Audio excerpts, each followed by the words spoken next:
बंगाल में इस बार क्या होगा? क्या बंगाल में फिर से दीदी की वापसी हो जाएगी या फिर बंगाल में सौबुज के रंग पर केसरिया भारी पड़ जाएगा?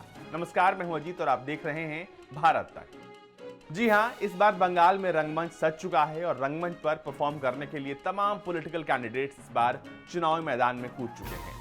कई पार्टियों ने अपने उम्मीदवारों की लिस्ट की घोषणा भी कर दी है, लेकिन इस बीच जो सबसे दिलचस्प बात है वो ये है कि इस बार बंगाल के फिल्म सितारे इस बार अपनी जो पॉलिटिकल करियर की शुरुआत है उसको करने के लिए उतावले हैं।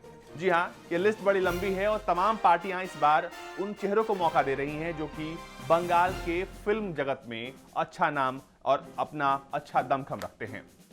इस लिस्ट में सबसे बड़ा जो नाम इस वक्त लोग कयास लगा रहे हैं वो मिथुन दा का है। कहा जा रहा है कि 7 मार्च तक मिथुन दा जो है वो बीजेपी में शामिल हो सकते हैं। अगर होने वाली प्रधानमंत्री नरेंद्र मोदी की रैली में अगर मिथुन दा उनके साथ स्टेज पर दिखते हैं तो आप समझ जाइएगा कि इस सितारे की जो एंट्री है वो बीजेपी में हो चुकी है। लेकिन इसके अलावा ऐसे कई सितारे हैं जो कि बीजेपी में शामिल हो चुके हैं। फरवरी महीने में यश दासगुप्ता से लेकर करीब आधा दर्जन बंगाली फिल्म के सितारे जो हैं उन्होंने बीजेपी का दामन थामा। इस जो ये लिस्ट थी ये बड़ी लंबी है। इसमें मौमिता गुप्ता, रूपा भट्टाचार्य, कौशिक रॉय, पापिया अधिकारी और सौमिली घोष विश्वास जैसे कई नामी चेहरे शामिल हैं। लेकिन इन चेहरों में सबसे खास है मिथुन दा की एंट्री, क्योंकि उनकी एंट्री से एक अलग ही फैन बेस जो बंगाल में उनको पसंद करता है, उनकी जो फिल्मों को वो अप्रिशिएट करता है, वो उसका झुकाव कहीं ना कहीं बीजेपी की तरफ हो जाएगा और इसको लेकर काफी कयासबाजी जो है वो लगातार जारी है। लेकिन आपको बता दें कि मिथुन दा के बीजेपी में शामिल होने के चर्चे तब से शुरू हो गए थे जब उनकी एक तस्वीर मोहन भागवत के साथ मीटिंग की वायरल हुई। दरअसल मोहन भागवत मिथुन दा से मिलने गए थे और इसके बाद ये कहा जाने लगा कि जब आरएसएस प्रमुख से मिथुन दा मिल रहे हैं तो कहीं ना कहीं ये बीजेपी में शामिल होने की तरफ इशारा है, जिसको लेकर लोग अब कयास लगा रहे हैं।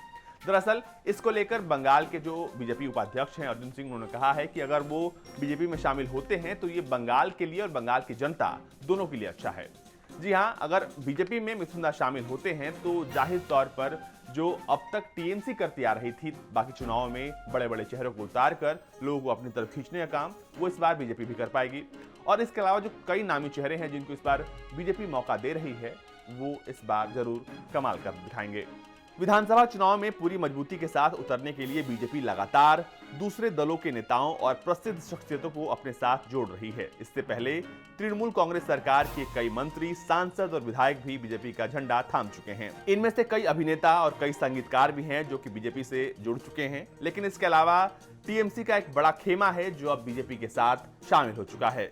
इस बीच ये भी कहा जा रहा है कि बंगाल में दुर्गा, टैगोर और सुभाष चंद्र बोस को लेकर भी कई तरह की बातें हो रही हैं कि सुभाष चंद्र बोस का इतिहास, टैगोर का इतिहास या फिर माता दुर्गा का इतिहास। लेकिन इन तीनों की लड़ाई नहीं है, लेकिन इसको पॉलिटिकल जो रूप है वो देने की कोशिश लगातार की जा रही है। आपको बता दें कि बंगाल में 294 सीटों के लिए चुनाव की तारीख की घोषणा हो चुकी है। 27 मार्च से इसकी शुरुआत हो जाएगी और तकरीबन ये सब कुछ जो है वो 29 अप्रैल तक चलेगा और इसके बाद फाइनल मई में काउंटिंग होनी है, जिसके बाद बंगाल की किस्मत का फैसला होगा और तब पता चलेगा कि आखिर बंगाल की जो दिशा है वो किस तरफ जाएगी, बंगाल में किसकी सरकार आएगी और बंगाल की सत्ता पर कौन बैठेगा।